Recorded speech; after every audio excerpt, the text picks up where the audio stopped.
Hello everybody, it is that time.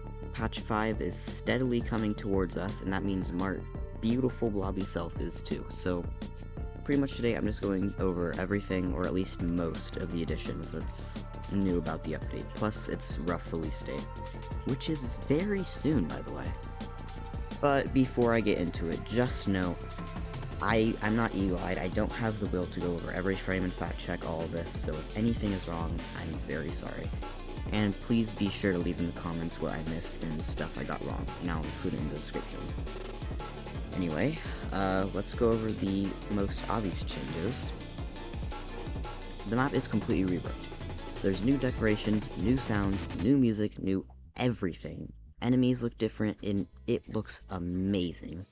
Next, there's new enemies and new design changes for enemies like Voidbreaker and Guardian, which I will show on screen now. Give it a good look. Don't they look amazing?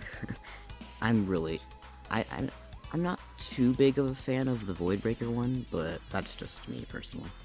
There's also a new class coming called the Glider, which, as the name suggests, glides across the map, and there will be rings to fly through to boost yourself, though I think that will be an upgrade. I'm gonna go through some new changes in a flash round real quick, so be ready, because these are some of the smaller ones. Alright, so the release date is mid to early April, so we're looking at about a month or less till we get the update. There's a lot of new decorations, and they are can collide, which is something some people were worried about, but don't worry, it'll be fine.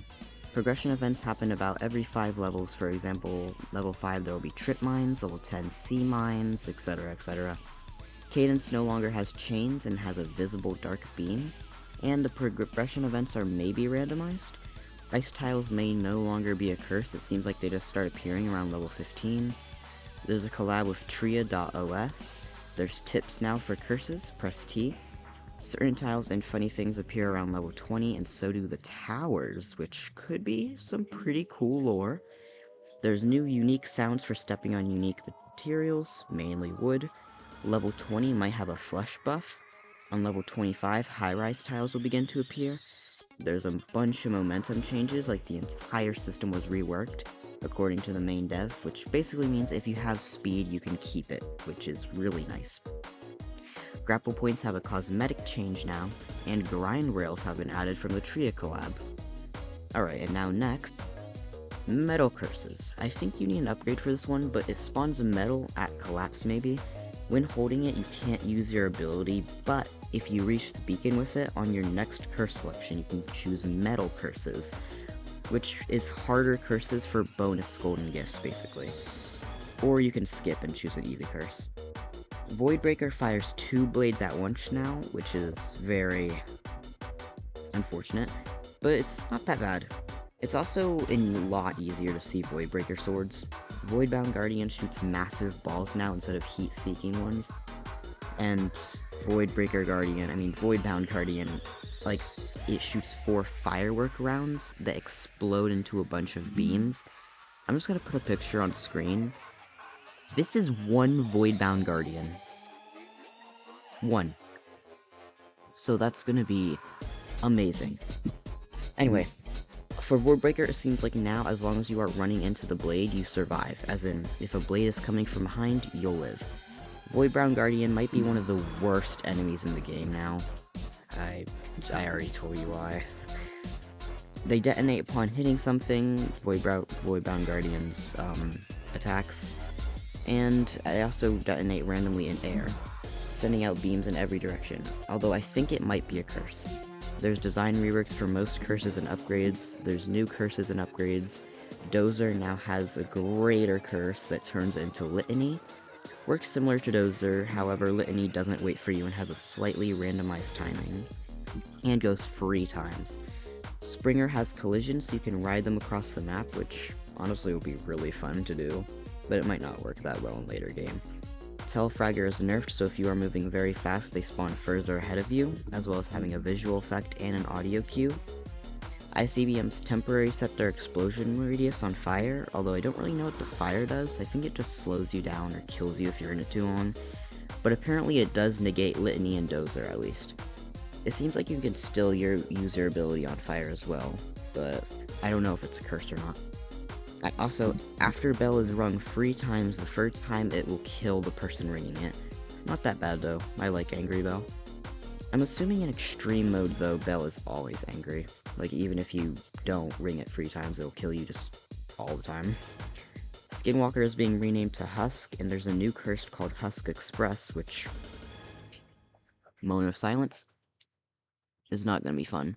It links every Skinwalker with one big hitbox, and it's basically like a train. So, if there's a lot of Skinwalkers, you just can't backtrack and get any gifts for a while until all of them pass, which is gonna be fun. Whatever. But in one of the teasers, Amy typed /spawn worm, and I'm pretty sure Amy is a tester, by the way, which could be hinting to a new worm enemy, although it could have just been a troll. Baby indicator is more visible for some reason, which, I mean, I say some reason, but it's probably for the best. You can vote kick people even if you don't have chat, because Roblox silenced everyone. You can mute the lyrics of some songs. There's a bunch more settings. Some curses and enemies have upgrades that have animated demonstrations, while some tips you can finally view by pressing T while inspecting. And I'm going to put some on screen and some of the new upgrades that my friend identified. Gonna give you a minute to look at them. Alright, now that you look at them, I'm going to tell you what some of them do.